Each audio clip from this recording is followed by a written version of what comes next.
Assalamualaikum warahmatullahi wabarakatuh. Perkenalkan, nama saya Fauzan. Saya adalah dosen di program studi kehutanan Universitas Muhammadiyah Sumatera Barat. Spesialisasi saya adalah di bidang biologi konservasi. Pada hari ini, saya akan menjelaskan bagaimana cara saya mengajar dengan metode DIE. Delivery, Interaction, and Assessment pada salah satu mata kuliah yang saya ampu, yaitu Biologi dengan bobot 3 SKS. Mata kuliah Biologi merupakan salah satu mata kuliah wajib di program studi kehutanan Universitas Muhammadiyah Sumatera Barat dengan bobot 3 SKS, 2 SKS tatap muka, dan 1 SKS. Mata kuliah ini membahas tentang teori asal-usul kehidupan, konsep sel beserta organel-organelnya, tahapan atau proses pembelahan sel, baik secara mitosis maupun meiosis, klasifikasi makhluk hidup, proses fotosintesis dan respirasi, serta interaksi makhluk hidup dengan lingkungan. Mata kuliah ini diharapkan mahasiswa mampu untuk memahami teori asal-usul kehidupan, mampu memahami konsep sel beserta organel-organelnya, memahami tahapan-tahapan dalam proses pembelahan sel, baik secara mitosis maupun meiosis. Mahasiswa diharapkan mampu untuk melakukan pengelompokan makhluk hidup dan mampu menceritakan kembali bagaimana tahapan atau proses dalam fotosintesis dan respirasi.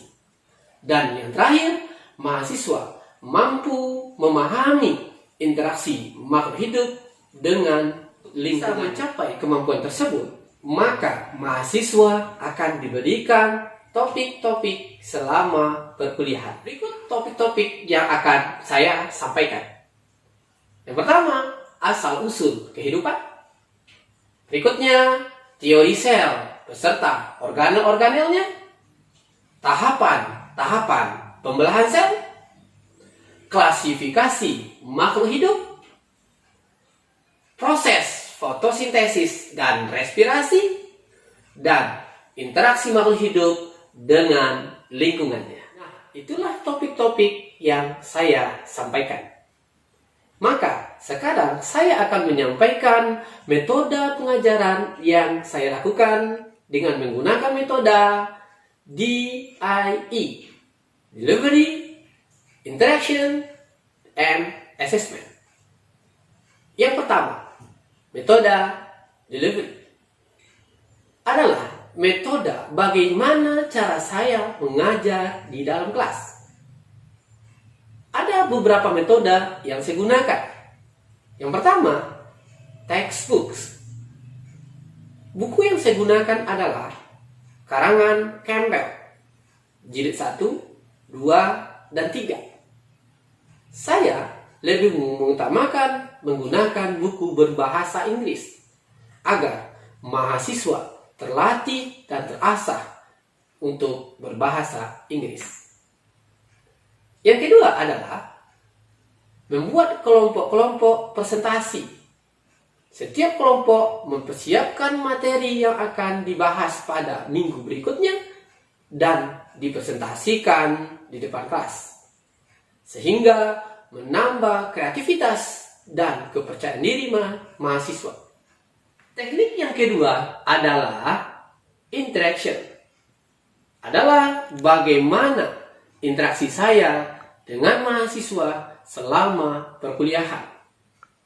Dalam perkuliahan ini, saya menggunakan beberapa saluran komunikasi.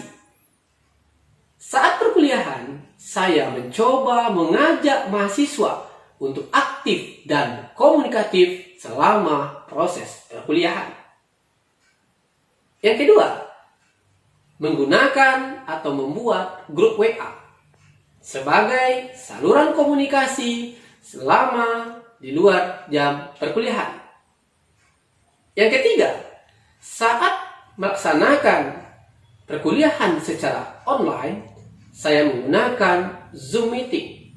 Dan saat perkuliahan tatap muka, saya menggunakan peralatan seperti Infocus, pointer, laptop, dan peralatan lainnya.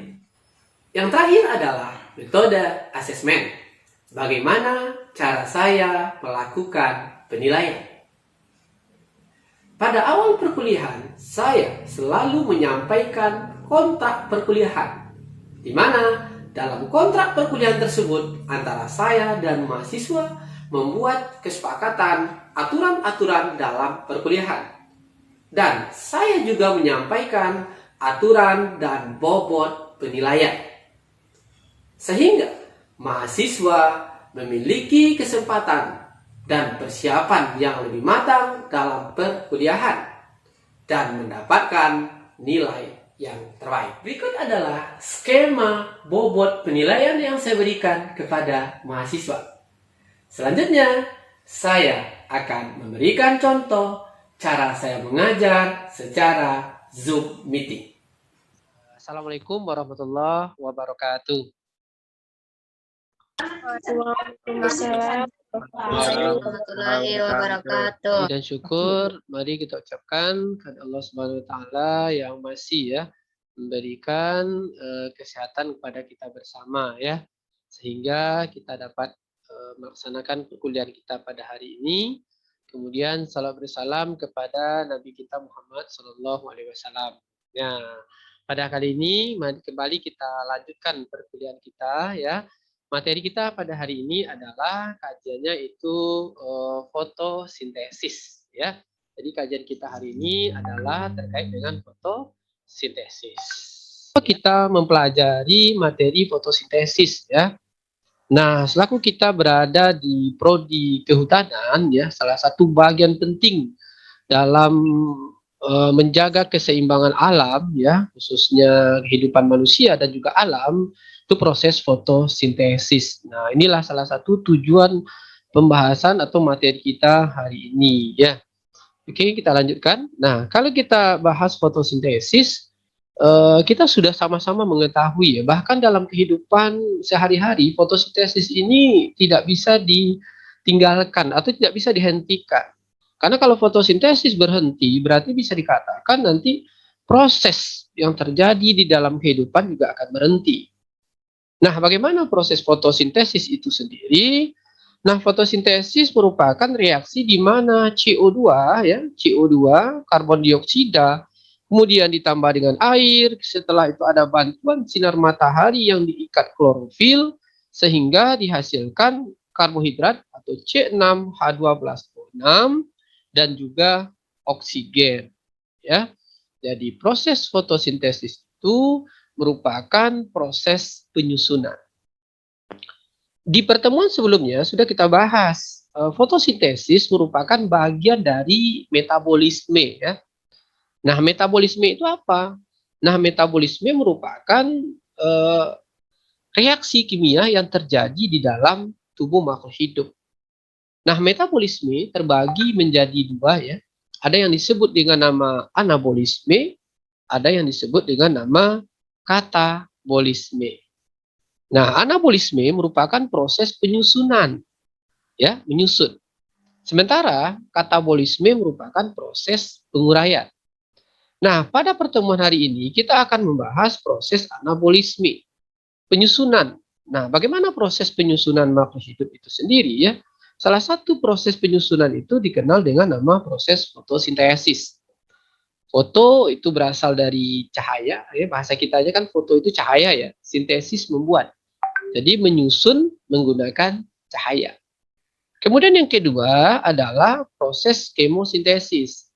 Kemo artinya kimia, sintesis membuat, berarti membuat ataupun memproduknya berdasarkan reaksi kimia, melibatkan nanti bakteri ataupun mikroorganisme. Nah, setelah kita nanti membahas tentang anabolisme, kita juga akan masuk ke bab berikutnya nanti tentang katabolisme. Nah, katabolisme ini adalah proses penguraian Penguraian Nah, di sini dalam kehidupan sehari-hari kita sebut dengan nama respirasi. Ya, jadi respirasi itu ada aerob dan ada anaerob. Baik, kita lanjutkan kembali. Nah, ini tadi yang kita bahas mengenai reaksi tadi ya, di mana CO2 ditambah dengan H2O, kemudian ada bantuan sinar matahari yang diikat oleh klorofil sehingga dihasilkan yang namanya glukosa dan juga oksigen. Kita lanjutkan kembali. Nah, kalau kita bahas fotosintesis lebih detail ya. Nah, fotosintesis itu kan tadi udah kita bahas bagaimana penggunaan energi matahari sehingga terbentuk glukosa atau gula. Nah, organisme yang melakukan fotosintesis tentu adalah organisme yang memiliki plastida atau pigmen ya. Jadi antara makhluk hidup yang memiliki pigmen itu adalah tumbuhan, bakteri, dan juga kelompok protista. Nah, kita lanjutkan di sini ya. Nah, jadi kalau kita lihat, kita cerita terkait dengan fotosintesis, maka kajian kita tidak lepas dari tentu tumbuhan, hutan, pohon. Ya, bayangkan kalau semua hutan sekarang dikonversi, dibuka, apa yang akan terjadi terhadap keberadaan oksigen ya, pemenuhan kebutuhan oksigen. Padahal setiap hari kita menghirup oksigen tanpa harus membayar ya, tidak kita bayar. Coba kita bayangkan orang-orang yang sakit di luar sana, di rumah sakit setiap hari mereka harus beli oksigen. Nah, kita bisa menghirup udara secara bebas. Nah, ini yang perlu kita jaga. Nah, namun kondisi saat sekarang ini dengan semakin banyaknya pembukaan lahan ya, apa yang terjadi? Yang terjadi adalah semakinnya tinggi hasilkan yang namanya glukosa. Jadi dapat kesimpulan oleh kita, reaksi terang adalah reaksi yang terjadi untuk menghasilkan oksigen, sementara reaksi gelap adalah reaksi yang terjadi sehingga dihasilkan glukosa. Oke, bisa dipahami perbedaan reaksi terang dengan reaksi gelap ya? Nah, jadi reaksi terang itu endingnya adalah oksigen, sementara reaksi gelap endingnya adalah gula. Maka reaksi terang itu dikenal juga dengan nama fotofosforilasi. Ya, bagaimana dengan fotofosforilasi? Terjadi pembentukan ATP. ATP itu apa? Asam trifosfat. Nah, asam trifosfat. Ya. Jadi energi yang kita gunakan sehari-hari satuannya disebut dengan ATP. ATP itu apa? Asam trifosfat. Oke. Sekarang saya mau nanyakan nih. Ya. Siapa yang bisa bedakan antara reaksi terang dengan reaksi gelap? Ayo. Oke. Oke, silakan. Siapa yang bisa jawab perbedaan antara reaksi terang dengan reaksi gelap? Ayo, silakan. Yang bisa, silakan langsung jawab. Baik, Pak. Iya, ya, silakan. Kalau reaksi terang itu jadi menggunakan cahaya, tidak cahaya matahari saja, ada cahaya lainnya.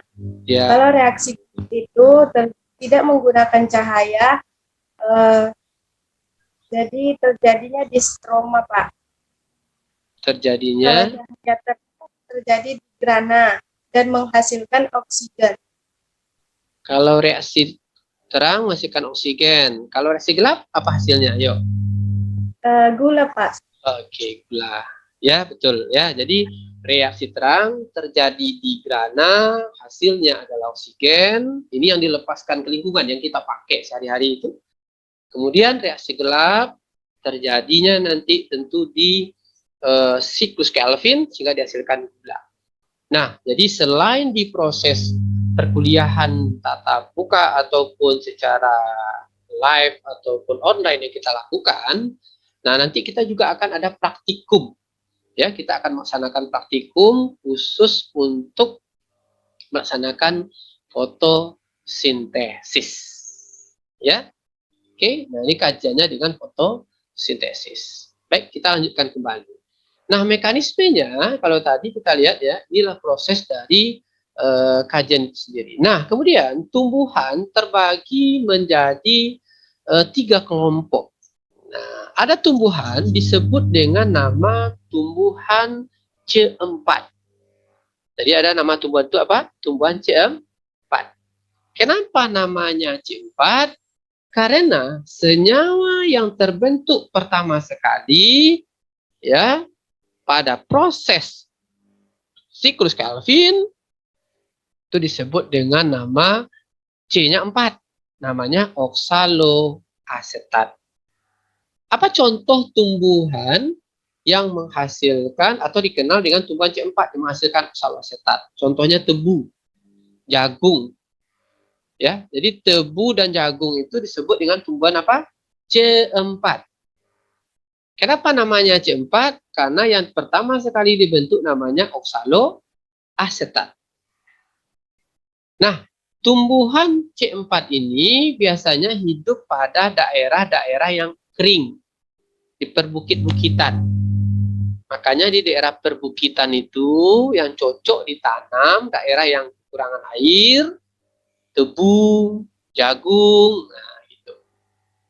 Jadi kalau yang biasa beli sekarang kan banyak tuh di pinggir jalan ya, di apa orang jualan es tebu gitu kan. Nah, pasti mereknya kebanyakan kalau kita yang ada di Sumatera Barat, Kota Padang, itu ada namanya tebu lawang.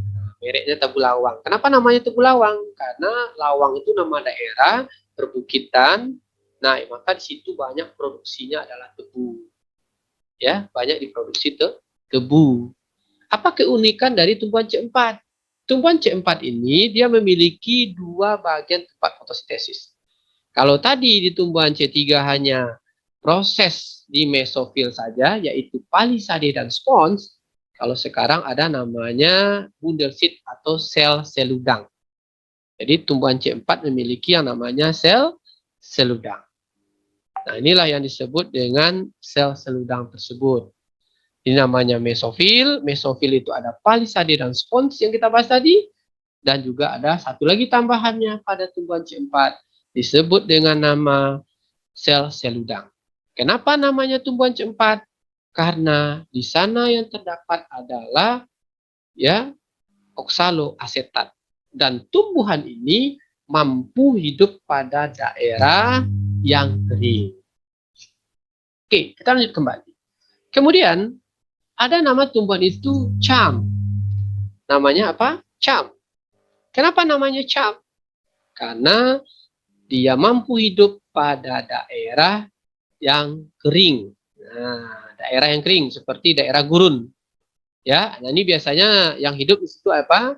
Kaktus, nenas, ya, itu namanya tumbuhan C4. Ya, jadi ada tumbuhan itu C3, ada C4 dan juga ada tumbuhan cham. Ya, kalau kita perhatikan di sini. Oke. Nah, ini kalau kita lihat tadi ya. Jadi tumbuhan itu kalau kita kaji lagi di sini ada tumbuhan C3, ada C4 dan juga ada cham. Oke, satu pertanyaan saya lagi. Apa perbedaan tumbuhan C4 dengan cham tadi? Siapa yang bisa? Sylvie bisa? Atau Zeli? Silakan. Ya, Pak. Ayo, apa perbedaan tadi? Tumbuhan C4 dengan C3. Ayo. Tumbuhan C4 senyawanya terbentuk pertama kali di 4C. Tumbuhan yang bisa tumbuh di daerah kering atau perbukitan, contohnya tebu dan jagung.